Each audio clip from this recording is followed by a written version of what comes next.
إذا كيف شفتوا معنا يعني كانت هذه مطاردة من رجال الأمن الوطني مشكورين بعد واحد المجرم اللي كان لدى بالفرار، و يعني تخبى هنايا فوق هذه السطوح هذه، ولكن مجهودات جبارة بعد ما يعني لقاو القبض عليه في هذه المحاولة هذه كيف كتشوفوا معنا على المباشر من مدينة المحمدية.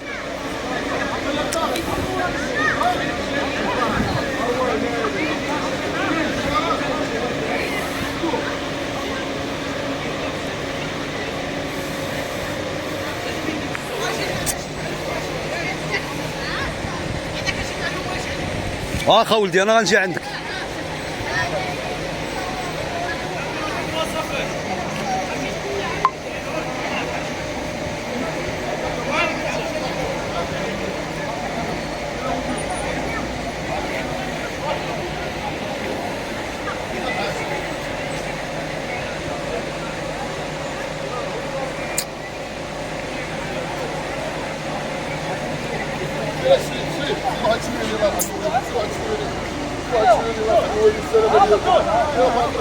إذن إلقاء القبض على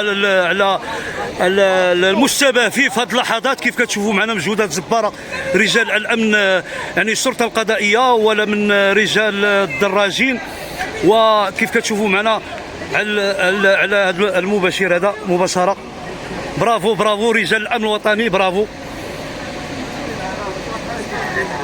برافو برافو رجال الأمن الوطني. لقاو القبض على يعني احد الاشخاص اللي كان كيجريسي في الناس مبحوث عنه. انتم كتشوفوا مباشره من مدينه المحمديه. شكرا لرجال الامن الدراجين، برافو.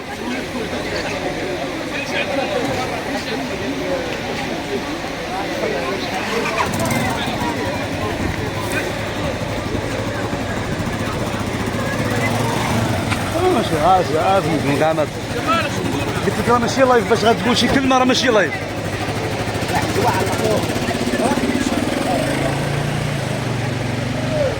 يعني برافو رجال الامن الوطني، لا من الدراجين ولا من الشرطه القضائيه اللي جاوا في اللحظه اللي صراحه تدخل سريع ولقاو القبض على المشتبه فيه اللي كان كيعرض الساكنه الى الضرر ويعني الكريساج كيف كتشوفوا معنا من مدينه المحمديه.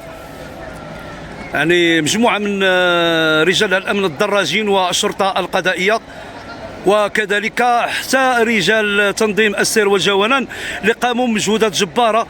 وهذا الشخص المبحوث عنه لدى بالفرار هنا بهذا الحي السكني، ورغم ذلك فتم العثور عليه وتم القبض عليه بعد ما يعني خلف واحد حاله ديال الهلع في الساكنه واستنفار امني كبير كيف كتشوفوا معنا من مدينه المحمديه في هذه اللحظات. يعني تم القبض على المشتبه به اللي كان لدى بالفرار وتخبى في هاد المنازل هادو اللي كان كيشكل خطر على الساكنه وشكل الرعب، ولكن تم التدخل ديال رجال الامن في هاد اللحظات من اجل القبض عليه. صراحه الساكنه ارتاحت في هاد اللحظات هذه كيف كتشوفوا معنا انتم كتشوفوا. يعني غادي يتم النقل ديالو على وجه السرعه الى المخفر ديال الامن باش يتم التحقيق معه وتقديمه للنيابه العامه.